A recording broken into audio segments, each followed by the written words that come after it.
For the past several lessons, you have been multiplying polynomials. In other words, you have multiplied two factors to create a polynomial. In today's lesson, we're going to reverse the process. We are going to start with a polynomial, which is the product of two factors, and we are going to determine the factors. The process is called factoring polynomials. In order to factor polynomials, you must be very good at multiplying polynomials and adding, subtracting, and dividing polynomials. Like many of the things that we have discussed, factoring is really based on the distributive property. For real numbers a, b, and c, a times b plus c is ab plus ac. Now to factor, we're going to reverse the process. So we're going to say ab plus ac is equal to a times the quantity b plus c.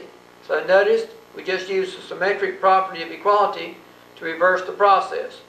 So we're going from the product to the factors. Let's look at an example. Let's factor 2x plus 4y. Now just on first glance, you cannot see that we have anything in common. A 2 and an x and a 4 and a y. But what I can do, I can break 4 down into 2 times 2 to get 2x plus 2 times 2y. In other words, I factored 4y into 2 times 2y. Now notice that both of them have the common factor of 2. Just like up here, both of these had the common factor of a. So I can take the 2 outside the parentheses by the distributive property. Now I'm left with x plus the 2y inside the parentheses.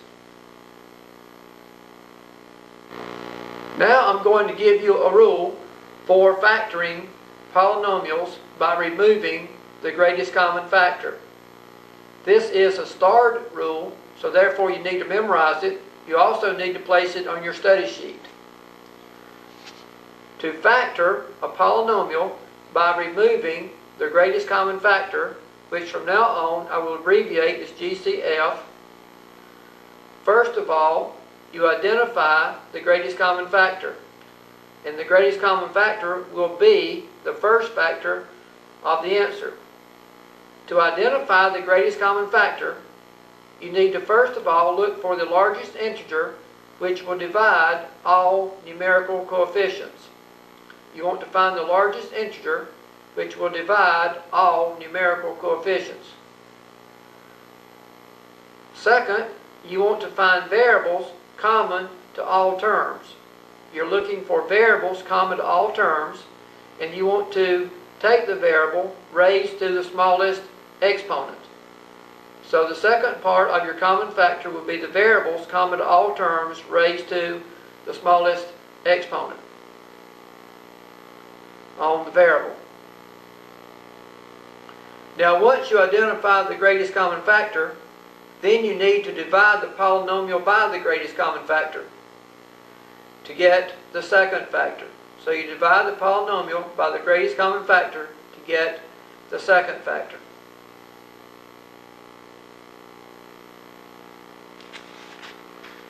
Let's look at an example. Let's factor 8x squared y plus 16x cubed z. For the first factor, we want to, I'm going to put 1 here, we want to get the greatest common factor. We want to get the GCF.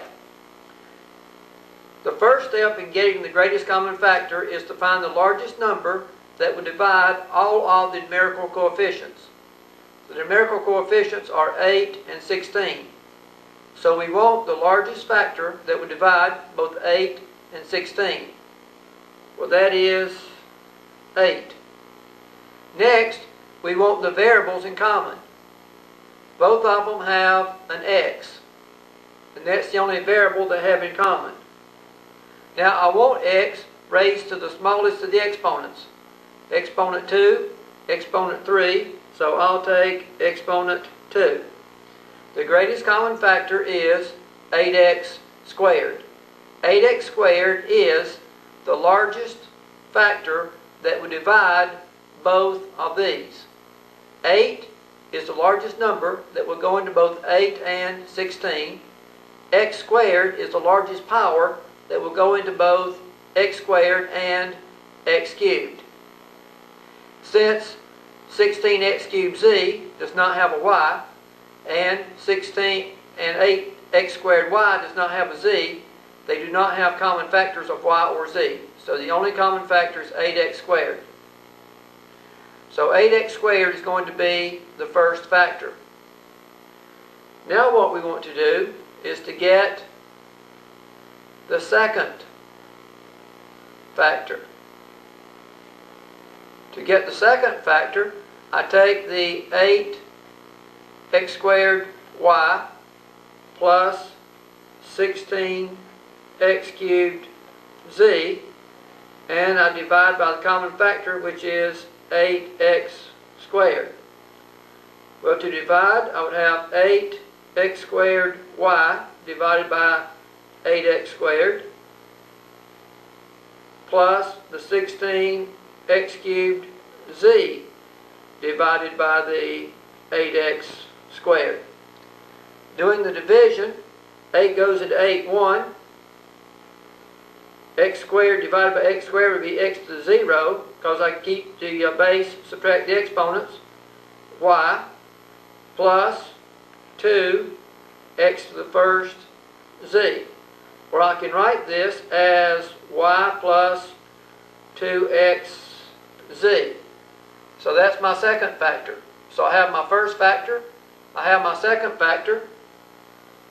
Now I need to write the answer. The answer is going to be the first factor, 8x squared, times the second factor, y plus 2x z. And circle your answer so that I'll know that you think it is the answer. 8x squared times y plus 2x z.